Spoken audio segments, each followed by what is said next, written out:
Hey, welcome back. This is Carlos Abdu, the Angry Elf, coming live for the second day of New York Comic Con. And with me are two of the great creatives behind Section 8 Comics, Sir Eric and Wombat. Well, actually, what is your real names? Eric Rivera. Wilson Ramos Jr. And what is Section 8 Comics about? Well, we basically decided to break off from a company that we were working with before, and we decided to make our own projects. And we had heard that in the military, if you're crazy, you get out on Section 8. And when you want to start your own comic book company, you're crazy. Because there's really, it's a passion of love, but you have to be a little bit crazy to try and do something like this. So that's where we got the name Section 8. And we basically did the kind of books that we enjoyed reading as a kid and are now trying to create for ourselves. Like your upcoming title, Gaido Zin. I just love the title, Gaido Zin. Can you tell me more about Gaido Zin? All right. Basically, there's a character named Prey who has been kept captive for all his life, and is basically a genetically created warrior. And a kid named Jimmy helps him escape. And after they escape, they realize there are other people trapped in by the same people, and they go back to try and rescue those people. So how is this a limited series, or is this going to be an ongoing? What we're going to be launching an anthology next year. So what we did is we decided to produce a number of origin issues. So we have about 4 or 5 first issues already done, and then next year we'll be producing an anthology series called the Brenworks Initiative, and it'll have all these other characters that we've already done the origins for. What other books are you coming out? You mentioned more 5 issue ones. We have out Dark Bloods, Star's Edge, Dark Bloods, Star's Edge. and we also have a Team Kaiju book.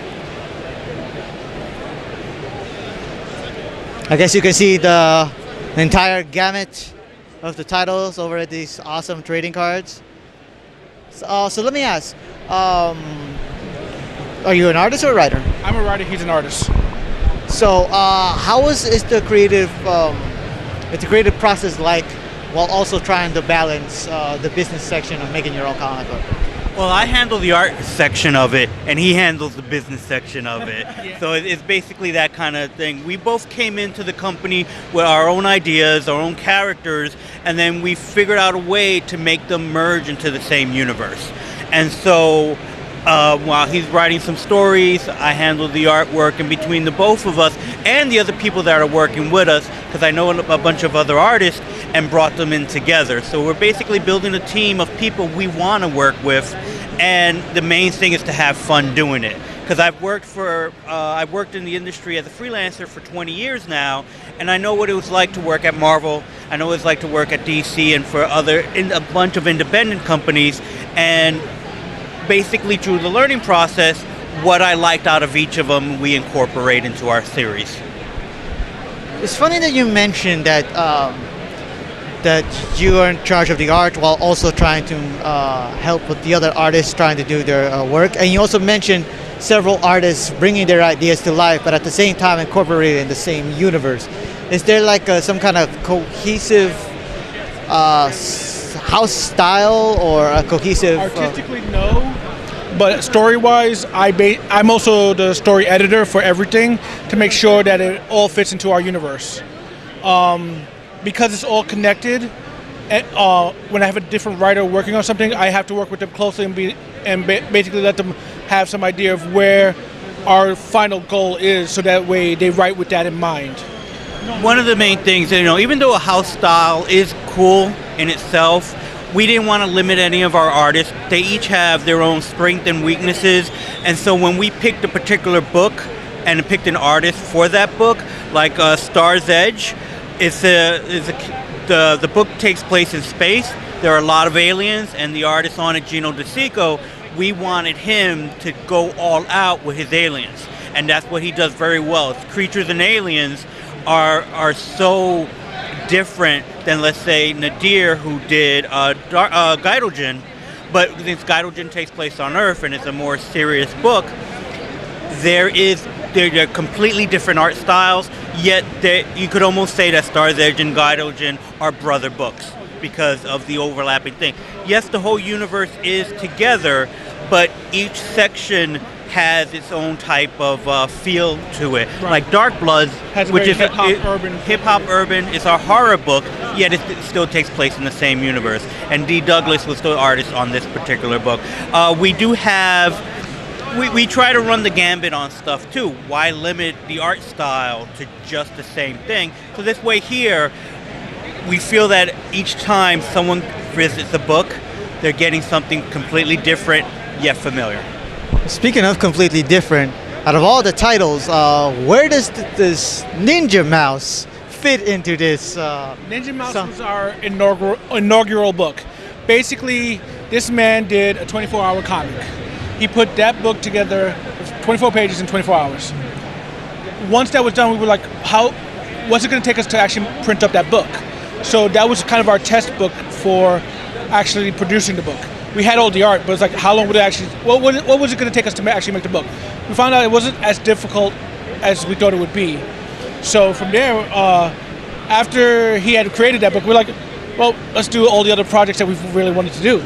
And then what we decided to bring, and the way to bring Ninja Mouse into the Section 8 universe, we decided Ninja Mouse would be a cartoon show in that universe. So this way here in the comic book, and even in Geidelgen, there's a street scene. So on top of all the taxi cabs is an ad for the Ninja Mouse cartoon show. So this way here, all our books are together. And since that's the one book that was almost, do we give it a different banner, keep it separate? It's like, no, just make it part of that universe in that respect. So when we can, we'll sneak them in onto, like, if there's a TV set on in the room, we might toss in a Ninja Mouse image. So everyone seems to enjoy Ninja Mouse, the cartoon show, within the Section 8 universe. I actually thought that he was a cartoon character that got dragged into the universe. It has to interact with the fact that he is a cartoon in a much darker, realistic universe. Right. It's been done before. I mean, you could say that's Howard the Duck. There was a character named Slapstick for Marvel as well, that they kind of introduced that. So it's not out of the ordinary. It could have been done. But it was kind of clever to have it a cartoon within a comic, right. But again, that's the best thing about comic books, is that you can incorporate different art styles. There's no real crazy ideas. It's just how does it work in the storytelling, and that's what we want to make sure. And we figured the best way for him to be in these stories is to make him a background character. So when we have billboards up, there'll be an ad for Ninja Mouse. So ultimately, what advice can you give to other small publishers who want to get into the foot of where you guys are? Don't do it.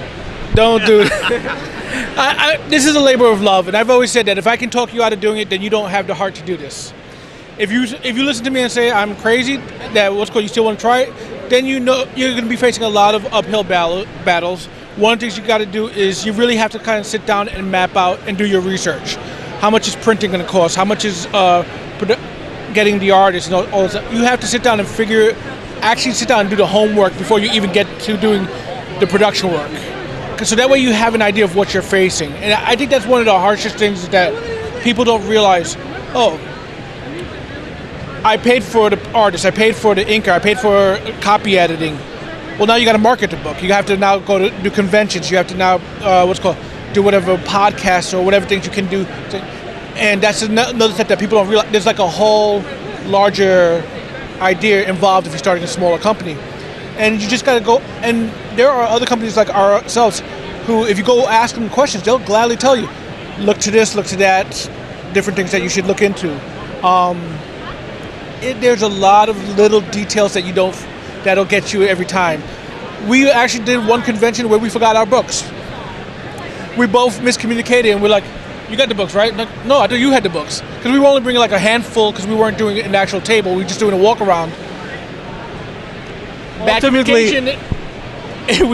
who has the books? Yeah.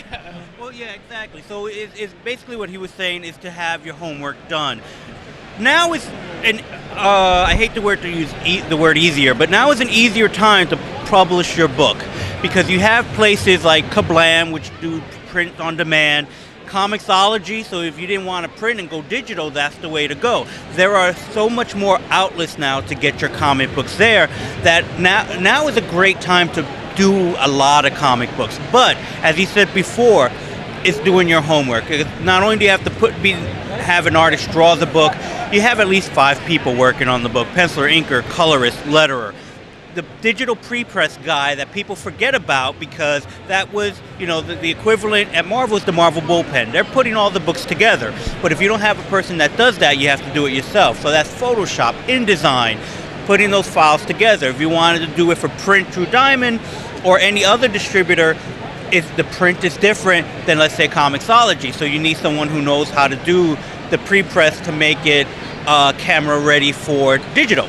So those are things that will pop up.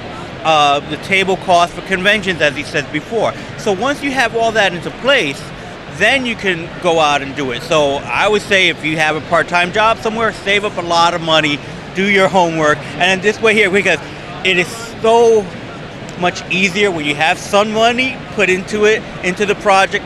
It makes the process a little easier. Well, thank you guys. But one final thing: when is Gaidojin formally debuting? It would be formally debuting. Well, we have to submit to Comixology. We're hoping to have the book submitted within 2 weeks. Comixology has anywhere from a month to 3 month turnaround. We sometimes get lucky and get it really quickly. You never know. But once, hopefully by the end of this year, it will be available through Comixology. Well, guys, it has been a pleasure. Thank you very much. Thank you very much. This is Carlos Abdu, calling from Section 8, signing off.